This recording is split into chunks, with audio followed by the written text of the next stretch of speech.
बिस्मिल्लाहिर्रहमानिर्रहीम। ये ईमेल एक बहन ने भेजा हुआ है तमिलनाडु से। मैं उनके शहर का नाम और उनका नाम नहीं ले रहा हूँ, उन्होंने मेंशन किया है क्योंकि ये एक पर्सनल सवाल है।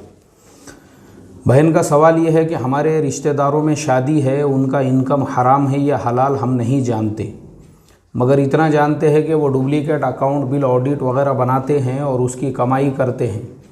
उनके यहाँ पे शादी का खाना या उनके घर का खाना हमारे लिए जायज़ है या नहीं, उनका दिल रखने के लिए हम खा सकते हैं या नहीं, अगर वो हमें कोई तोहफ़ा दे तो हम ले सकते हैं या नहीं, मेहरबानी करके खुलासा फरमाइए। आपके जवाब का इंतज़ार रहेगा। भाई, जिस बहन ने ये सवाल किया है, सबसे पहले तो आपने ख़ुद ने ही जब लिखा हुआ है कि उनका इनकम हराम है या हलाल है, हम नहीं जानते हैं। जब आप नहीं जानते हैं कि उनका इनकम हराम है तो किस वजह से आप जो है परेशान हैं, आप टेंशन में हैं। मैं आपको बताऊं, इंडिया के मुसलमानों की थिंकिंग और सोच कैसी है।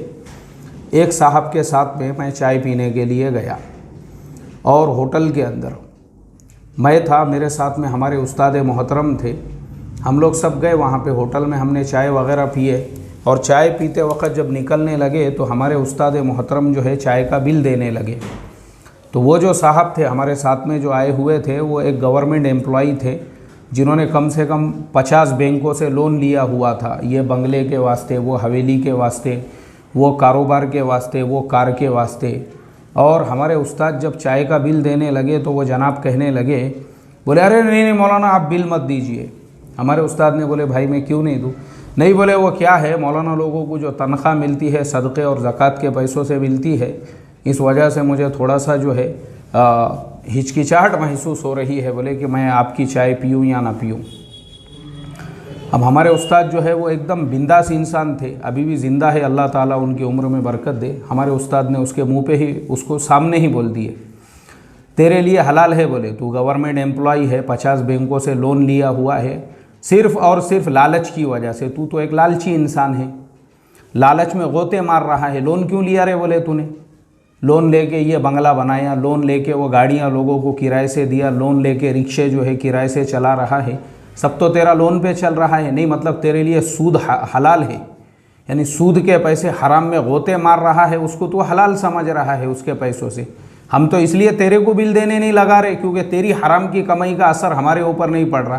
तकवा ठोकरा क्या रे, बोले बहुत तकवे वाला हो गया तू, यानी तेरे को हमारा जो है, हमको जो तनख्वाह मिलती है उसमें तुझे सदका और ज़कात नज़र आ रहा है, और ख़ुद जो है बैंकों के लोन में ऐसे गोते मार मार के कमाई पूरी हराम की आ रही है, आमदनी इनकम चारों तरफ से।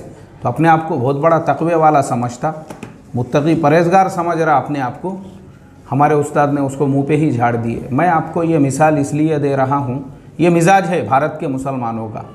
ख़ुद जो है ना हराम में गोते मारेंगे, लेकिन दूसरे का पानी पीने से पहले, दूसरे की चाय पीने से पहले 10 बार तहक़ीक़ करेंगे उसकी कमाई हलाल की है या नहीं है। ऐसे ही और एक मिसाल मैं आपको देता हूँ। मैं अल्लाह के रास्ते में चल रहा था जमात में, क्योंकि मेरे ज़िंदगी का एक बहुत बड़ा हिस्सा तबलीग में लगा हुआ है। अभी भी मैं तबलीगी हूँ अल्हम्दुलिल्लाह। अभी क्या है, थोड़ा मसरूफ़ियत ज़्यादा है बोल के मेरा वक्त लग नहीं रहा है जैसे पहले रेगुलर लगता था। अभी भी मेरी नीयत है, मुझे थोड़ी फ़ुर्सत मिली तो मैं 4 महीने इंशाअल्लाह अल्लाह के रास्ते में निकलने वाला हूँ। तो हम लोग जमात में थे एक देहात के अंदर। अब हमारे जो अमीर साहब है वो बुज़ुर्ग आदमी थे, अल्लाह वाले थे, और माशाअल्लाह मैं बड़ी इज़्ज़त उनकी करता हूँ। अभी तो उनका इंतकाल हो गया, अल्लाह ताला उनकी कब्र को नूर से भर दे। वो साथ में थे हमारे। तो एक साहब आए दावत देने के लिए, और वो जो बेचारा है गरीब आदमी था, वो उसने दावत दिया, और दावत देने के बाद में हमारे अमीर साहब ने उसकी दावत को कबूल किए। उसी गांव का, उसी का एक साथी बाद में आया दूसरा, और वो आके हमारे अमीर साहब से कहने लगा, अरे बोले उसकी दावत आपने कबूल की है क्या? अमीर साहब ने बोले हाँ कबूल किया। अरे नहीं कबूल करना था, बोले क्योंकि मैं भी दावत देने आया था। बोले क्यों उसकी दावत कबूल की है? बोले नहीं, साथी है ना, अपना पहचान वाला है। बोले नहीं, असल मसला क्या है, उसका जो धंधा है ना, वो लोगों से कर्ज़ लेता, धंधा करता और फिर उसमें से लोगों को भी हिस्सा देता। तो वो क्या है, सूद देता बोले लोगों को, इसलिए अपने लिए तो जायज़ नहीं है ना बोले उसकी कमाई। तो वो वजह से मैं थोड़ा सा एहतियात के लिए आपको बोलने आया था। हमारे अमीर साहब ने बोले भाई वो मसला तो उलामा और मुफ्ती जानते हैं कि उसका तिजारत का जो मुआमला है, पार्टनरशिप का जो मुआमला है वो क्या है। अब हमको तो नज़र ज़ाहिर में आ रहा है, नफ़े में से हिस्सा देता है, इसका मतलब वो जायज़ है उसके लिए, सूद तो दे नहीं रहा है।